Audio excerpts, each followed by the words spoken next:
son. Where'd you find this? Buckle up, buttercups. It's time to get down to business. It's the Totally Legitimate Business Podcast. Totally legit.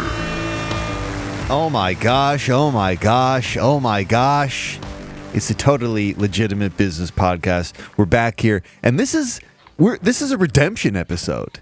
This is a redemption episode. We had a whole good episode, and because of some terrible audio, we're being forced to do the makeup. But I want to welcome Nick Sessions to the show. Applause.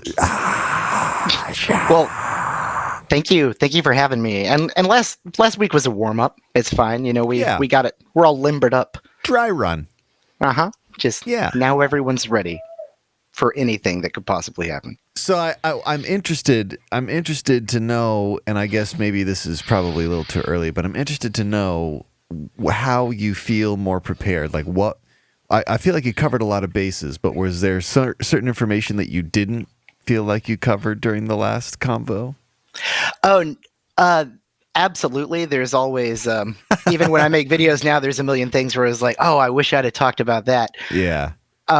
But also, I mean, you know, everything that I was doing was very new. So there was like things that kind of had in the works that I was trying to, you know, reach out to people to do. And I was just like, oh, I can't really talk about anything right now.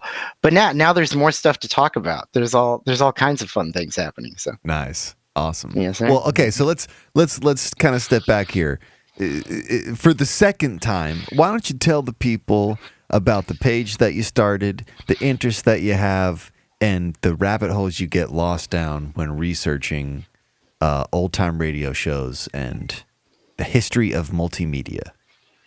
Oh, yeah, that's right. Well, I first got interested in CBS Radio Mystery Theater when I was working on a musical project with a friend, and they just kept splicing in these clips of what, you know, who I now know as E.G. Marshall, Upson Pratt from Creep Show, and of course from General Hospital, the man himself. But just presenting a show, and now Mystery Theater, and it just sounded amazing. And I was like, "What is this?" And he was just like, "Yeah," he's like, "It's this old show." And then between then and the next time we got together, I just devoured everyone that I could get my hands on. And when I came back, I was like, "This show is incredible." And I started talking to him about episodes. He's like, "I've never listened to one in my entire life." So you know, then I just became obsessed with something that nobody else was listening to. But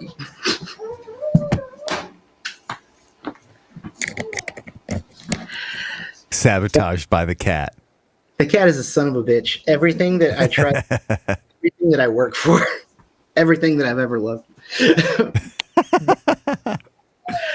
But no, it just ended up being one of those things that, for the large part, I got really obsessed with something that I didn't really know anybody that was listening to, and I've gotten a lot more friends now that I listen to them with. My wife and I listen to them all the time, but there's no one who's actually going and giving context to old radio shows in the same way where you can go and there's, you know, hundreds and thousands of people doing reviews of horror movies and talking about which directors did what.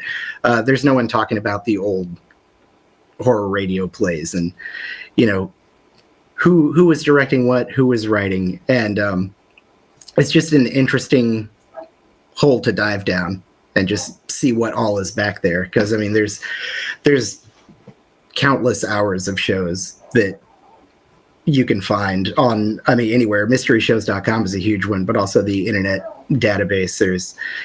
You could pick any given series and probably lose at least a week of your life, you know? Yeah. Well, and it's one of those things too, where it's like, you know, there's always a backstory, and it's so strange. Like, you know, most people today know the stars that we know, and we might know some slightly older movie stars, but very few people know radio personalities. You know, very few people even could tell you, you know, silent film stars. No one's talking about that. So radio is this kind of like, much like long forgotten, but at that time where it was the only thing, it was, you know, they were the movie stars, I've always just wondered like what drama occurred in CBS studios or NBC studios. Like all these people, just like any bunch of creatives, just on this floor, fueled up on cocaine and coffee, and just like writing all the shows that everyone's listening to because the radio, that was it. Everyone only had a radio, and that was it. There was 4 radio stations, you know. Right.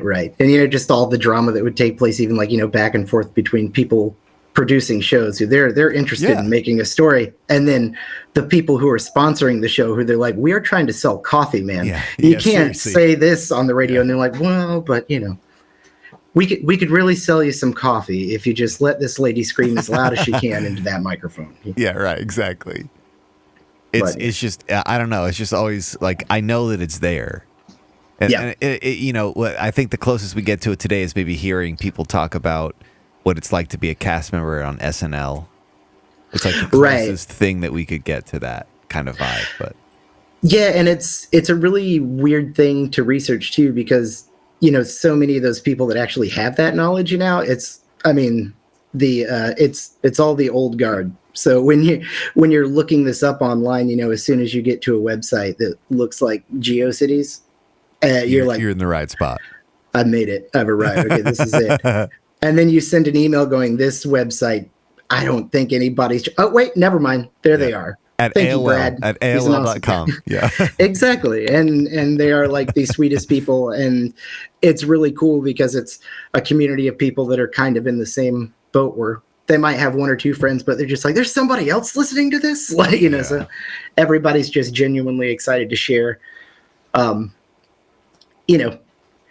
shows and experiences and all that stuff.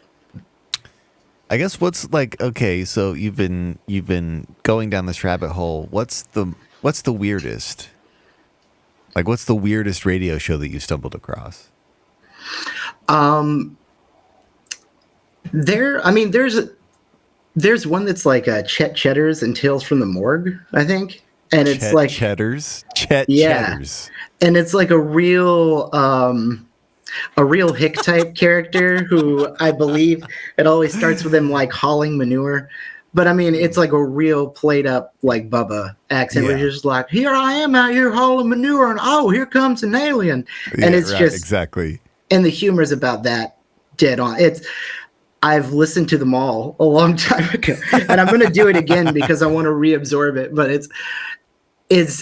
it's one of those things where it's like it's funny because it's not, but it's also probably a time and a place. So again, like taking like I want to do more research to see who made it at that time, and what was going on. I have my guesses, but it's very funny to me, like how the internet enables the nichest of niche motherfuckers to get together. Like, I love it. It's probably my favorite thing about the internet, even beyond limitless access to information. It's connecting niche motherfuckers with other niche motherfuckers. That's right. I don't know. I feel like I haven't met anyone from this community, but I feel like I already know people from this community. Yes. And you'd love them all. So, okay. So like so I know there's like a ton of documentation on like the beginning of Hollywood and like the scandal and shittery occurring around Hollywood. I'm just wondering, have any books ever been written ever about this? Like even in the 80s or the 60s, like somebody writing a book about 1920s radio hour at NBC and like what that culture was like? I know that there are, and I have not dived down that rabbit hole yet. I really need to, because that's the backbone of it. I've been trying to just absorb it from like the tiny little bits of what I can get around, the little like pocket of history around each production that's going on, where they were at. But I do want to go through and actually read something that is, what would you call that? A chronological account of everything that happened to kind of slide in all those pieces. Well, and it's gotta exist. But it's also one of those things. It's like you don't start there. Yeah. That's a place where you find yourself when you're like, okay, I've read all the 1994 GeoCities websites. I've read them all. I need more information. Now I need to go to the library, I've emailed all the webmasters. Right. They told me to read these books. Because I would really just be super interested just to see like what, because again, like they were the movie stars of the time, like Orson Welles. Like he was an international sensation because there were 4 radio stations and he was putting on all these like, super riveting productions. Oh yeah. It's Mercury Theater of the Air. Yeah, it's really kind of crazy, like the profound impact. And he also went on to like have a profound impact on film. He firmly understood the power of mass media, but oh yeah, Citizen Kane and was Touch of Evil, I think was the other like film noir that he did, was really good. Yeah, he understood. He got it. He got it for sure. And I don't know. It's one of those things like an equivalent I would make is like the people who started on radio, they understood film better than film people did. Just like the people who filmed in black and white understood film better than any person who filmed with color after color became the thing. I don't know. It's like this. Right. It's like the radio guys were the ninjas, and as multimedia expanded, they kind of steered the ship, but until images got brought into the picture. Yeah, well, it's an avenue that pushes you to do more with less. You have to think about how you convey, just physical actions happening in, a narrative. And sometimes it's really clumsy and it's just like, well, it's falling out of my pocket and now you've got it. And oh my God. And other times they find ways to do it and you're like, oh man, like I actually have to go back and re-listen to that to just, that was that seamless. And they did something that by nature is very unsubtle, just being like, hey, this is happening, but they pulled it off, but you see a lot of both. No, for sure. I feel like for a while I was doing like audiobooks, but it was like production, it was like radio shows. So I'd add sound effects and make it like a little audio production. And I just I think that one of the funniest things about it always has been the narrating, like you were just describing. You can't see the thing, so either you have to make it a very obnoxious and easily understandable audio cue that the audience could hear and immediately know what that means, or you have to explain what you're doing, even though in real life you'd never be like, oh my God, I'm falling over here, and oh my gosh, I've touched your butt, and oh my God, I took your wallet out, and oh my God, I took the money out of the wallet. You know what I mean? Like you'd never do that. I don't know. It's just it's a cute little element of that type of media that I don't know. It's hilarious. It's fun. It's cute. I yeah, always it's cute. Yeah, it's adorable. But like you were saying with Orson Welles, I mean, I think he was slowly finding ways to break out of that, and even with the War of the Worlds, that the most, I guess it's probably the most infamous, radio show that ever happened. Sure. But that one, I mean, even just the idea of telling a story, adapting an H.G. Wells novel, but telling it with a story of fake news broadcasts rather than, having like, just characters talking or, real character development. It's just all of these, that type of storytelling in itself was pretty interesting and new, and also really confusing if you tune in after the beginning with no context of what's going on, because as it turns out on that night, October 30th, 1938, Mischief Night, James. The biggest show on the radio. Oh yeah, the biggest show on the radio was Edward Bergen and Charlie McCarthy. And that's a ventriloquist act. So there was a ventriloquist act on the air, and that was the biggest draw. And when they went on break from doing their act, it goes to a little musical interlude. And as that musical interlude happens, No tens of millions way. of Americans start fiddling with their dial, and they end up on Mercury Theater of the Air, which was scheduled opposite of this show. They come in halfway through the broadcast, and they just hear this, Army general talking about this ship. There's a giant explosion, and everybody just believes that they've been attacked by aliens from another world. But what's really happening is on the 20th floor of the Mercury Theater in New York, Orson Welles is just holding up his hands and keeping a symphony of 19 people and 10 actors at bay until he finally lets them, go through with the rest of the script. So it's almost like them hearing that and that dead silence and going, these people just really died? Like, that type of immersive storytelling is amazing, but also is kind of an accident that it was effective as it was. Yeah, sure. Or, but I think there's also people that are just like, oh, he did it on purpose. And I don't know. Well, I think it has to be, it has to be a thought that somebody had at some point. Yeah. Like, what if people think this is real? Yeah.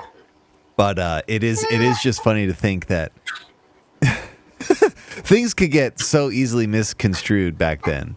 Like just by simply not tuning into the radio station early enough, you think that the world is being invaded by aliens and kill your neighbor. You know what I mean? Wild times. There's speaking of killing your neighbor, do you have Netflix? Are you a Netflix person? Yes. Did you watch Leave the World Behind?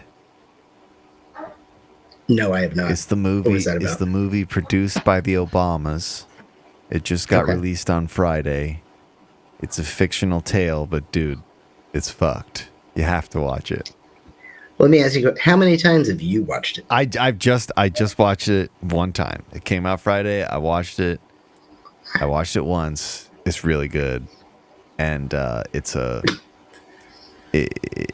hilarious on the subject of like, did he know? Did they know? Did they know something? I've always been of the mindset that, especially War of the Worlds, like after they witnessed that, but even before that, they understood the power of radio and mass media. And it's hard for me to think even something like War of the Worlds, there wasn't a single person who was like, what if people freak out? But that to them would have been an amazing thing. Like, you got to think about, especially this scenario, like this is like the most cutting edge. This is the edgiest movie. It's the most insane horror film ever created before horror films were a thing, you know? It's made the news. It's like national news that, I don't know. It's just an interesting analysis at how we'll just believe whatever. Especially like before there's image, like how simple it was. Just like, oh my gosh, this is the case. And everyone would just be like, oh no, I guess this is real. Yeah. Well, I mean, even then, like with all the things that the CIA has pulled off and admitted to, they're just kind of like college pranks, or at least that's what they sound like. I mean, it's more believable that someone would have tried to cause mass hysteria with a radio show than, the CIA pretending to be vampires in the Philippines. Well, and I feel like the radio's like the no-brainer. Like, of course, that would have been a social experiment conducted at some point.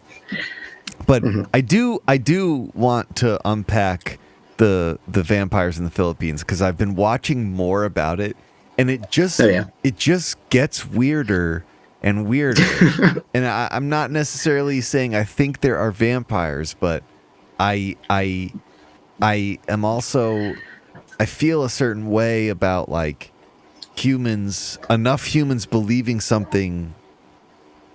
Like, does that, you feel like there's something out there in that jungle? Can it make it real? Like, you know what I mean? Can it will it into existence?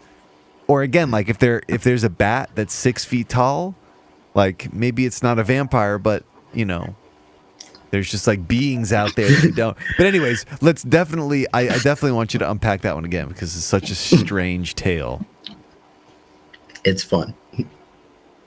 Okay. Oh, right now. Yeah, I'm sorry. I thought you were going to go. Let's do it. Okay, so in World War II, when the Philippines were occupied by Japan, the Japanese, basically, they were talking to the higher-up politicians in the Philippines at the time, and those politicians were essentially helping them destroy their own people in exchange for like better treatment during and after the war if the Japanese won. The Americans came over and were like, hey, we'll get the Japanese out of here. And the politicians who were kind of playing all sides to the middle were just like, oh yeah, that'd be great. And then the Japanese were out of there. And then the Americans left these corrupt politicians in charge.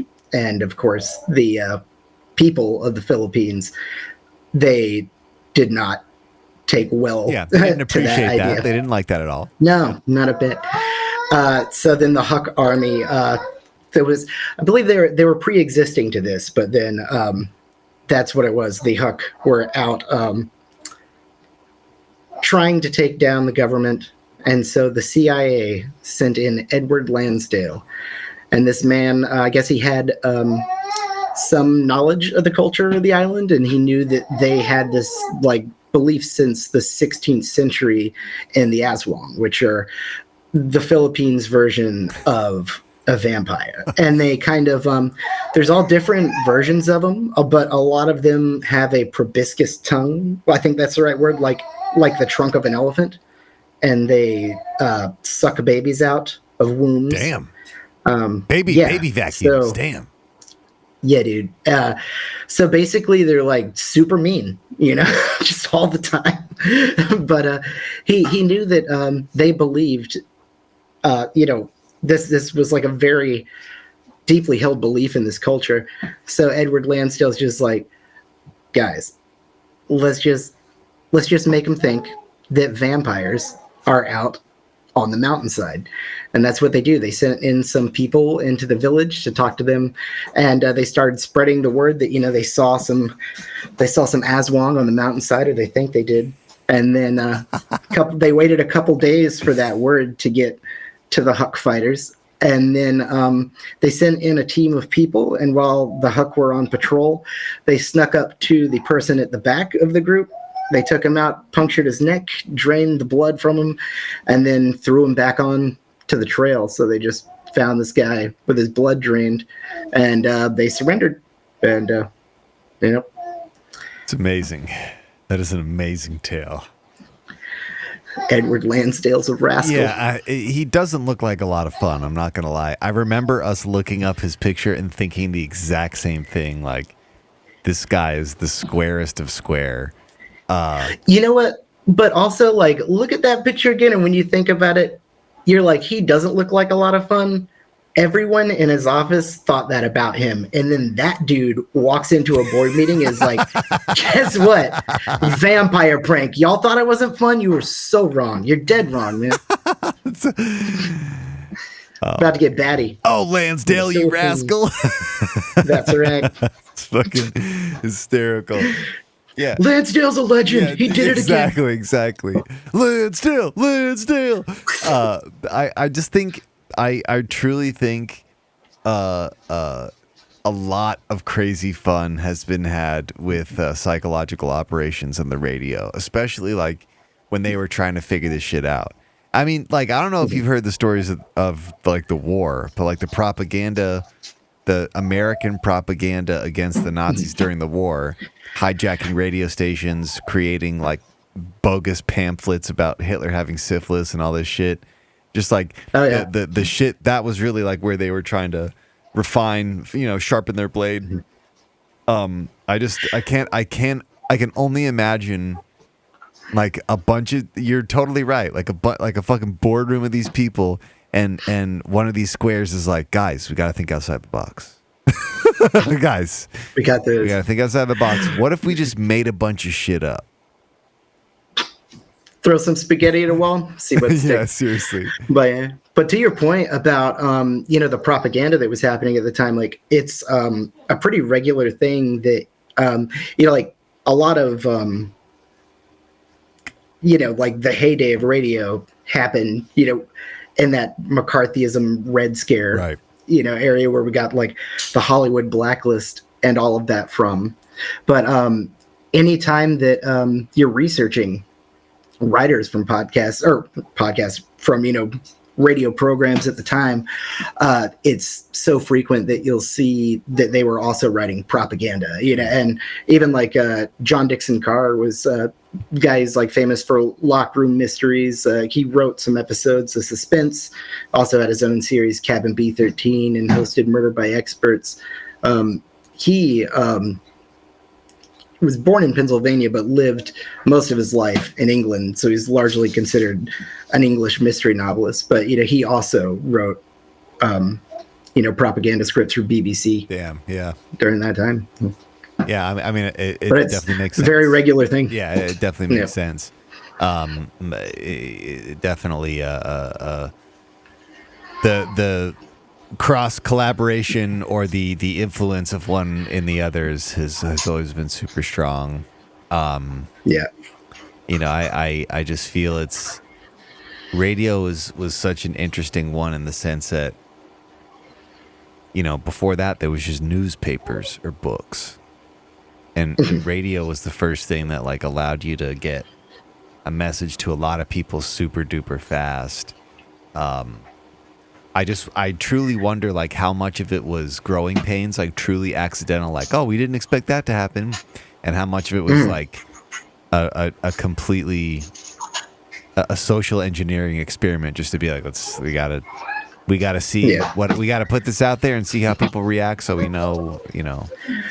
Well, and I mean, in that line of thinking too, like when you're talking about, newspapers, books, all of that, if you're doing a social experiment, you're trying to think of the way that like, mass word can be more manipulative, like adding the human factor into it, adding in emotions, being able to convey emotions, to elicit emotions from other people. That's, that is all psychological warfare. Yeah. So, actually being able to have a human voice in that tone, it obviously makes a message carry farther, I would think, Yeah, it's so interesting. It's so interesting how that's developed and what it's kind of like devolved into. But like, okay, so how did you get into this? Because you're working on a music project and one of your buddies points you in the direction, but really you get a certain kind of person who reads the fucking liner notes. So this isn't the first thing. Is horror movies I guess the heyday of horror movies, as we would call it, like 70s, 80s? Is that what really got you into appreciating the liner notes? Is what I'm asking. Oh yeah, absolutely. When we met in like elementary school, that was pretty much all I was talking about. And you were the same way about music. You could tell me, who was involved in producing an album, and I was like, what does it mean to produce an album? And then on the other side, I'm just like the assistant director, and you're like, Nick, what do you but it's like, it's really I don't know, there was just always that interest in at some point, just you love something so much that you're just like, I need to know everything about it. Yeah, you want to know the entire story of how they got there, and just how this whole thing took place.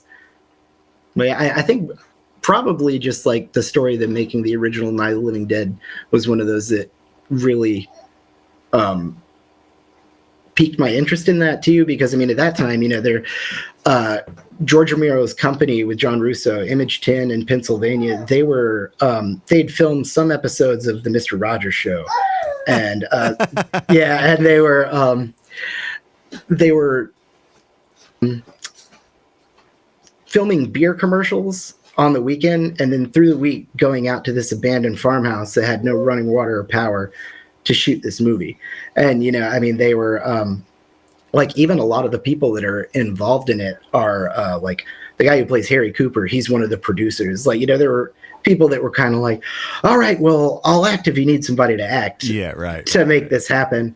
And it's kind of like that. It's cool to see that that was like an all hands on deck kind of experience. And it's interesting to see where everybody was at the time and just to see what the perception of it now is versus how it was when It you came know out. right. Yeah, and it's interesting to think, like, you know, I don't know if that's the first piece of zombie content, but it's probably the most iconic. It was the one that, you know, I would say most people would say that entire subgenre evolved from. Right. The modern zombie as it's viewed now. You know, that's You know, right. George Romero got go ahead. No, go ahead. I was going to say George Romero got his real inspiration for how they moved from the movie The Last Man on Earth with Vincent Price. It's based on the Richard Matheson story I Am Legend. Mm-hmm. And the way, and they're vampires in that one, but the way they move and all of that is really, really similar. It's a public domain movie too, so you can pull it up and watch it anytime, but it's pretty cool to see, you know, what he took from that and honestly made it into a fresh and cool idea, which is fun because Richard Matheson, he was just like, I feel like you did a worse job, you know, dude. And it's like, well, which one are we still talking about, Richard? And I love you, but you know what I mean? Great writer, but just let the man have his moment, you know. And are there any folks who make horror movies or any of the big names from before, were they into old time radio? Is there like a lot of overlap there? Did those people like call back to what did those kids, how you see what I mean? Like, what happened to George Romero in his life? What things did he come across that made him do the things that he did? Who did this to him? Yeah, right. You know, how did this happen? I don't know. I've never specifically heard anybody talking about those as an influence. But I mean, I'm sure I'm sure that there have to be, but I haven't personally come across any of those yet. I was listening to one where they were talking about it was an interview with Hyman Brown, who is the producer and director of CBS Radio Mystery Theater, but he did over like 30,000 television and radio shows. Damn. He is prolific, and he passed away at age 99, and his granddaughter Melina Brown said that he was working on stories every day until the day he passed away, writing them out in shorthand. I mean, he was like we're making stuff, like we're up, we're going. Yeah. But he had oh man, I totally gave that long explanation and then my thought just derailed like a minecart in Donkey Kong. It was terrible. I don't remember where I started. It could have been anything. So this guy, he was writing, he wrote 30,000 TV shows. He's prolific writer. Is there any overlap between horror movie creators and radio shows? Thank you. So yeah, that's where I was going with that. He's a very prolific writer, and he was talking about in this interview how they had young actors that were coming in who had never actually stood behind a microphone before, that were all on TV.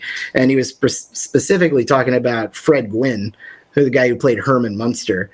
And I mean, so just like thinking about it from that perspective, like, you know, that dude at that time was like, radio was kind of that past. I mean, and he's talking about them coming to do CBS Radio Mystery Theater. So like 72 on, you know, not back in the 30s and 40s. But yeah, by that time, you know, Fred Gwynn had been in Hollywood, never had to do radio. And he was like, wow, this is new. So, you know, I mean, it was already kind of a fading thing. Or, I mean, you know, it never went anywhere, but, you know, radio drama had already kind of fizzled out, you know, right. So I think it's probably somebody's influences, but they're probably a lot less recent. Yeah, no, sure. If anything, it would be the directors from the 60s, 70s, and 80s. They would have been kids or younger when they would have been a more abundant chance to hear radio show. Like, it used to be a very popular thing.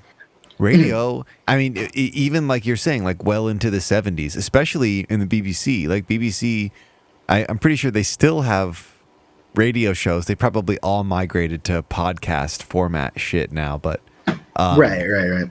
BBC had radio shows, forever. They never stopped doing that. But it's just crazy to think that, we're so quick to move on there. But I don't know. It's definitely a lost art. I was telling you this last time, but at some point in college, I was interning at a public radio station, and we had to record and broadcast a guy doing. He did a one-man show, and then he did the sound effects for another person. It was actually awesome. It was this Native woman from the middle of fucking nowhere, Nebraska, but she had a whole radio show. She did all the voices, and he did all the sound effects. It was awesome. It was a cool production. That's killer. But just watching him work the box, he had like this rolly cart. And all the Foley sound effects guys did. They had this huge cart and had all these different things on it, and combine all these different noises to get the certain footsteps. Here's footsteps. Oh, opening a door. Like it's a little door. You open it, you close it. I don't know. There's just like something magical about that. It's like a guy who's got a bunch of shit all over him, and he's like playing every instrument. And he's playing like you know what I mean. It's like such again another like niche skill or talent, but yeah.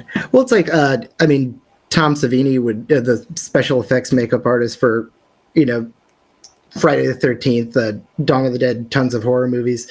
He would always talk about when making effects for the screen, like what do they need to see? Like what do you need to see to sell this effect? And I think it takes that kind of forward imagination and creativity where it blows my mind for somebody to be thinking ahead. This is going to happen. What's going to sell that? Like, what is really going to make this an immersive experience? And if you, I don't know, have you ever heard of Fire Sign Theater? Nick Danger, Private Eye? That sounds familiar. They have a live video of them doing, and it's a comedy thing. It's really funny, but they have a video of the guys performing it live, and they have a dude doing all the sounds, doing some voices in there as well. And it's exactly like you're talking about. It's so impressive to see that dude just running around back there sweating, making this all happen. No, dude, seriously, that's. Hang on, let me see if I can find a picture. Radio, drama, Foley, SFX. Here you go. This is. Yep. Dude, it's just, and at least from the show that I saw, he was going crazy. That guy legitimately was sweating after every single rehearsal and performance because he's running over here, making this noise. He's running over here, they're making this noise. He's running over here, running over there. And they'll kind of make their own boxes, right? And adjust them. You don't just buy a sound making box. So this is what's interesting. Like it's like a world within a world. Yeah. So like you start doing radio, it doesn't necessarily mean you're gonna be the sound effects asshole. But if you do enough radio, you really get into it. Maybe you start helping out with the sound effects, and then all of a sudden you bring in a box of sound effects, and then all of a sudden that box turns into a cart, and then all of a sudden all this stuff is staying here, and it's just like. It was a thing of the guys that did this. That's what would happen. And you see, he's got everything. He's got a door. Somebody walks in and out of the door. He opens and closes that door. He's got a gun in his hand for whatever gun kind of sounds, probably rigged with a cap. But every one of the guys, it's like a niche thing. How many people of the people that did radio broadcasts? What percentage of those were the sound effects people? It's like that's. Probably a very small number, but all of them kind of evolve in the same way to the point where they're like, I don't know. It's like it reminded me when I was watching it happen, like a guy playing an organ where he was like pulling all the pipes and like running over here and then pulling this pipe and then pulling that. I don't know. It's very much, it's comparable to playing an instrument, but the instrument is the sound effects. It's very funny. Very funny shit.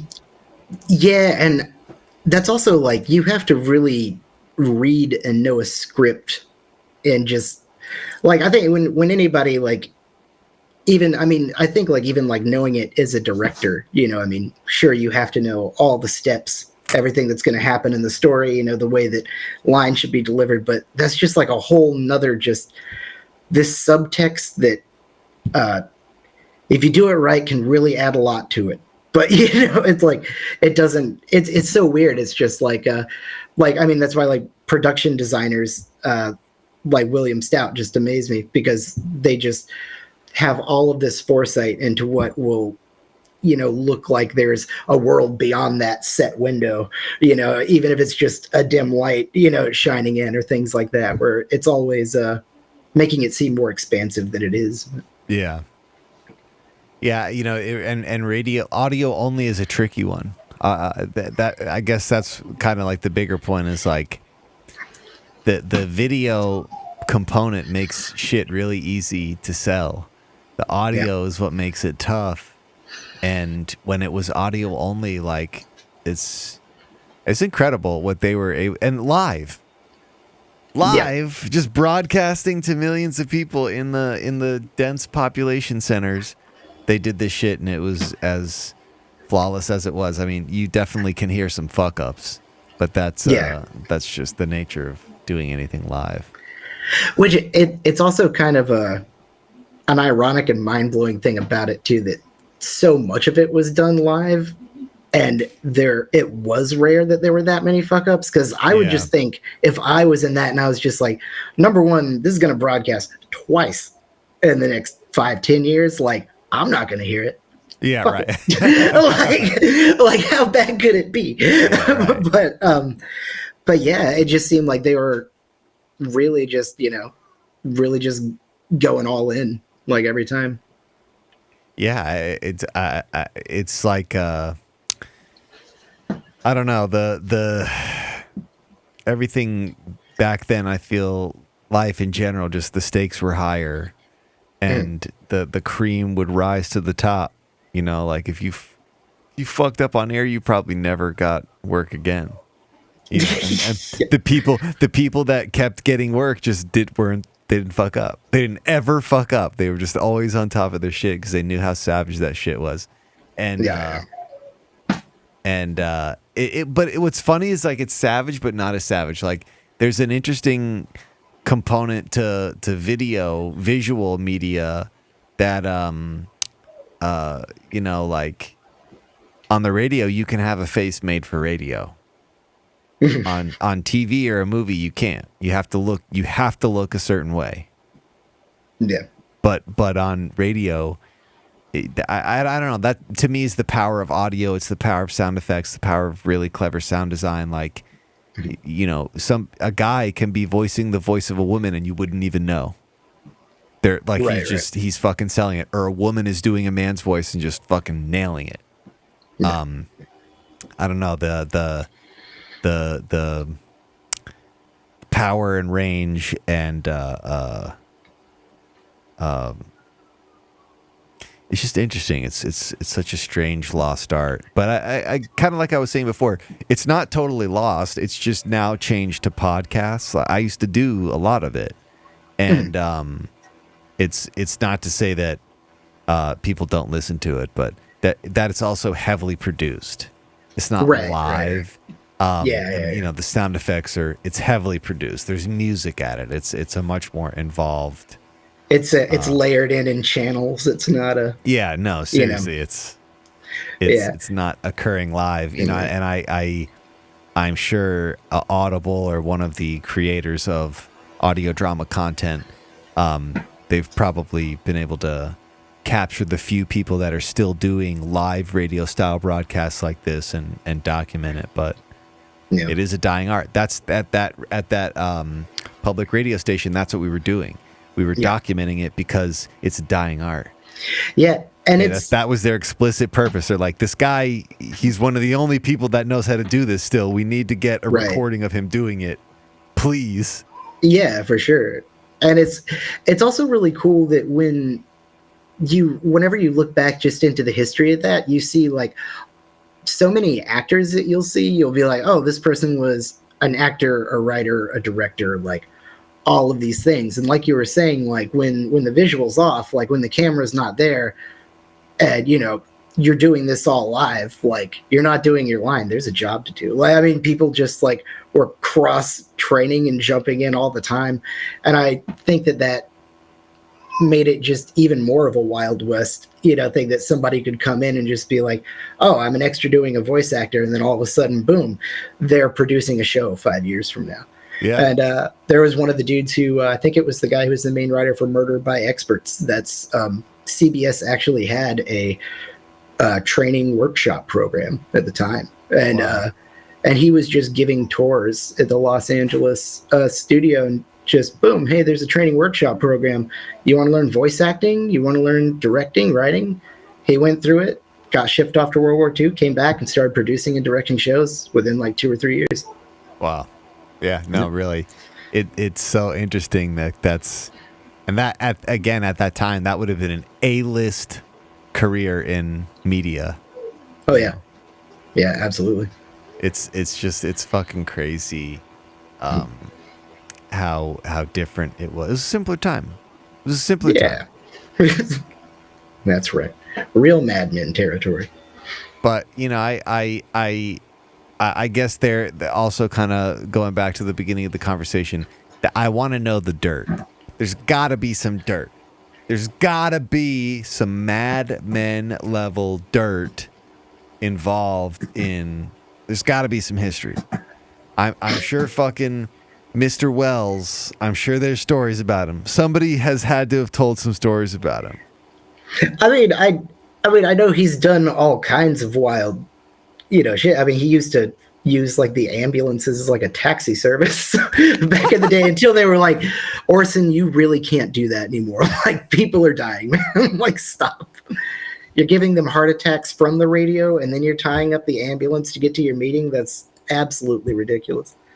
But I mean, outside of like, it seems like the main things now, I mean, there's always instances of somebody who's a producer or director, Hyman Brown, a prime example, who, passed away, and he has an archive of all of his works in the CUNY TV in New York. And it's his granddaughter, Melina Brown, has access to it. And I believe it's pretty much just used for, educational purposes. Somebody's writing an episode guide for it right now and things like that. Cool. But they have like everything there, and they eventually want to do a kind of a podcast. It's like history of Hyman Brown, life and times of him, and some of his like unheard radio shows that they have there. But there's still part of it that I guess to actually use that and broadcast it is still held up in legal issues. So if anything, a lot of that is the fallout now. It's just all these things are just held up in some sort of legal limbo. And even then, a lot of the times the case is that we have copies of we have like bad quality copies of all the shows. We just want the good ones. And I can live with bad quality copies. It's okay. It's got a charm to it. I like it. So. Well, and like, dude, we've gotten so used to things looking and sounding so pristine. There was a period of time, especially when we were younger, where music, the singer's voice wasn't auto-tuned. There was a bad edit in that movie. Like that wasn't that long ago. Like, we've gotten used to the idea of things having to be this pristine, crystal clear, but shit wasn't like that until super recently. I don't know. It's never bothered me, especially if it's like a recording from 1930 survived and I can hear it now. Like, I'll take whatever quality I can get. I'm not going to complain about. Yeah, The shit that was and- recorded with a needle onto wax. Exactly. 100 years ago. Exactly. It's like you take what you can get. It's a really cool thing to have access to. And I'd said it on my channel before, but it's like having those older quality recordings. It's almost like borrowing a well-read book from somebody. You know, Yeah, no, sure. Yeah, somebody recorded this in their living room. You're hearing all of the commercials that were playing at that time, the news that was going on, and it's just really interesting. It's like you get a show, but then there's also this like snapshot of the place and time. You know, there's the show itself, the time period that person was listening to it, and then there you are on your couch thinking too much about radio plays. Yeah, falling down a rabbit hole. You told yourself you'd never get here, and look at you. It's good Lord. Let me out, Jesus. Let me out.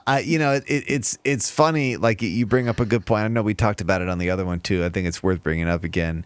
We were talking about how when you used to go to like a movie, especially during the wartime, you'd get propagandized. There'd be like war shit. You'd go to see a little cartoon as a kid, and in the middle, there's like brutal video of people dying in the most hardcore ways in World War II.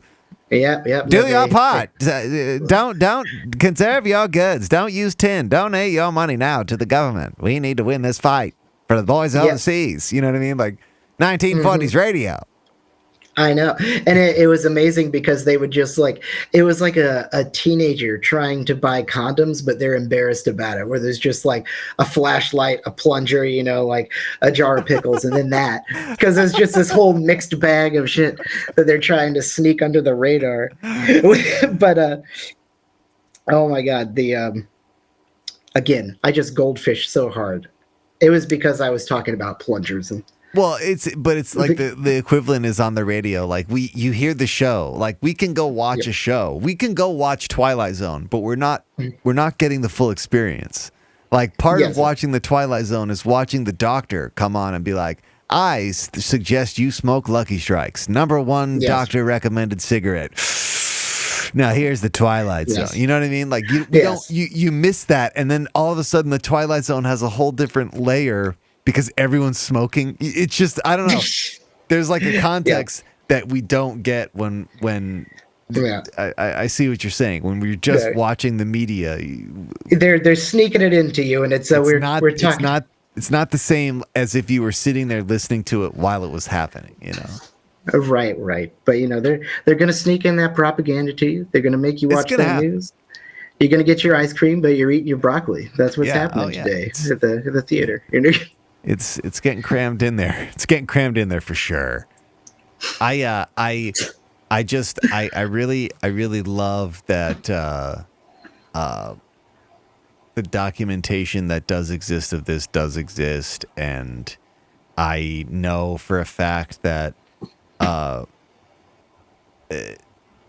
this has been kind of a concerted effort, but all the major broadcasters are definitely rethinking archive in terms of like, you know, we used to put everything on magnetic tape and that has a shelf life. We used to put everything on discs and that has a shelf life. And if we don't digitize it before a certain point, I just hope that of all the warehouses where recordings of these and the actual records of these, what's a shelf life on Glassmasters, you know, that sort of thing.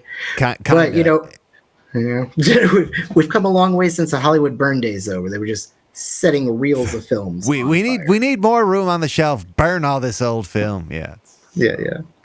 Incredible. But I don't know though. I'm always interested to see like what state that those materials are in after. I mean, I know that like scripts are digitized and all that, and I mean, I'm sure they digitize the audio and everything, but I wonder like the physical copies, how they keep that. Like I don't know.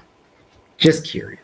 It is. I mean, and you know, depending on you got to think about it like if they were smart about starting to archive stuff whenever they did that, you know, at some point was probably around the time of magnetic tape. So the wax cylinders were converted to fucking, you know, magnetic tape in whatever ones could be converted to magnetic tape. but that magnetic tape has a shelf life, and it wasn't until recently that a lot of these companies were thinking in terms of like actual longevity, like not how's it going to last a decade, how's it going to last 500 years. That's the terms that a lot of these companies are thinking of this shit now. That just wasn't the case back then. We want a future civilization to find Roadhouse. Swayze. Like society won't be society if that's not a part of the lexicon. Like if we're just referring to Roadhouse in the lore of humanity, no. Yeah. Do you even know what it is? That's a humanity that doesn't need to exist.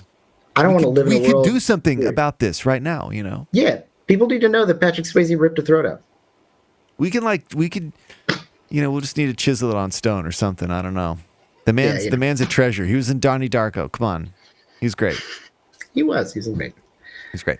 But you know, I for me, it's just like I really hope that of the records of these things that do exist that are not digitized in some kind of like serious form of longevitous storage, I hope they get on it, because the shit just disintegrates. Magnetic tape disintegrates. Wax melts. Yeah.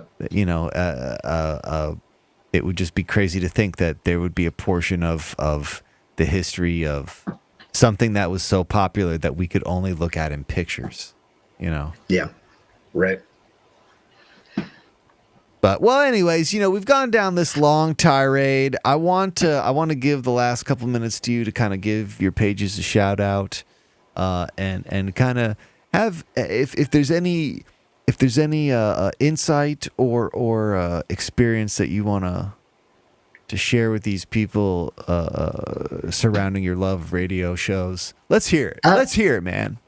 I don't know. Just search for me on TikTok and on YouTube. It's my name, Nick Sessions. It's down there. I'll give James the links so he can put them there for you in the descriptions. Yep.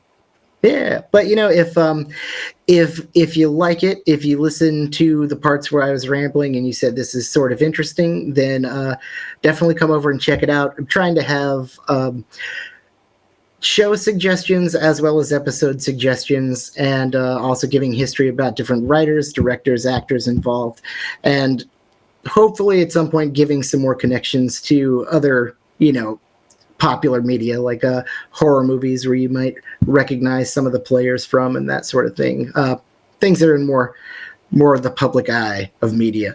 But yeah, I would love it if you'd come over and check it out. And also thank you so much to James for being a huge, just personal supporter of me doing that. And I appreciate all your help and getting set up too, man. Thank you so much. And everything you're doing here is great. I appreciate you having me on. No, dude, for sure. I was stoked to see you doing it, and definitely stoked to help support. I want to say for the next episode, I really want to hear about a scandal. I want to hear about a scandal that rocked radio. You know what I mean? You want me to work on a radio scandal? You know what I mean? Okay. I'll see what I can figure out. It's gonna happen. Like the deeper you dig into this shit and the more information that you find about it, you're gonna stumble across a thread. And when you do, like I want you to come back here and tell me about some juicy. Like it doesn't necessarily have to be like, you know, a radio show was hijacked for propaganda, that kind of crazy. It can just be like, these people were in a love triangle and it made for this incredibly awkward scenario that culminated in this or that. I don't know. It's gonna exist there. It's gotta exist. It's there. It's there. It's probably got something to do with Cape Cod Mystery Theater and the level of salt in the chips. They were pretty salty. Now they're not. Salty crew. Oh. We're halfway there. Yeah, seriously. I am really excited because I know you're gonna dig to the point at which you start coming across a whole different layer of the onion. And I want to know about that really stinky, juicy layer of the onion. First call, man. You got it. Fucking hell yeah.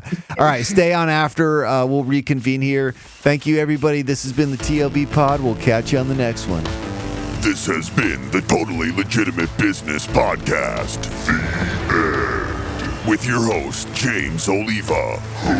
Executive producers, Clint G and James Oliva. That's obnoxious. Sound design, mix, and master by James Oliva. Literally no one cares. For more Totally Legitimate Business, subscribe to our YouTube channel at Totally Legitimate Business or add us on TikTok at TLB Pod. When will this end? Thank you for listening. Now get back to work. Move it along, buddy.